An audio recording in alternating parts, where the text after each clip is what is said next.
ہیرا پہلی وحی کا نورانی لمحہ۔ السلام علیکم۔ آج ہم سنیں گے وہ لمحہ جس نے تاریخ کا رخ بدل دیا۔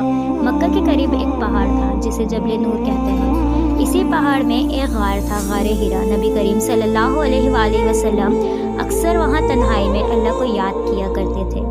ایک رات جب نبی صلی اللہ علیہ وآلہ وسلم غار ہیرا میں تھے، اچانک حضرت جبرائیل علیہ السلام تشریف لائے۔ انہوں نے فرمایا، اقرا، پڑھیے۔ نبی کریم صلی اللہ علیہ وآلہ وسلم نے فرمایا، میں پڑھنا نہیں جانتا۔ یہ 3 مرتبہ ہوا۔ پھر پہلی وحی نازل ہوئی، اقرا بسم ربک الذی خلق۔ یہ وہ لمحہ تھا جب نبی کریم صلی اللہ علیہ وآلہ وسلم اللہ کے رسول بنائے گئے۔ یہیں سے اسلام کا نور پھیلا اور اندھیروں کا خاتمہ ہوا۔ یہ تھے محمد صلی اللہ علیہ وآلہ وسلم جو پوری انسانیت کے لیے ہدایت کا چراغ ہیں۔ درود شریف پڑھیے اور اس پیغام کو آگے پہنچائیں۔ جزاک اللہ۔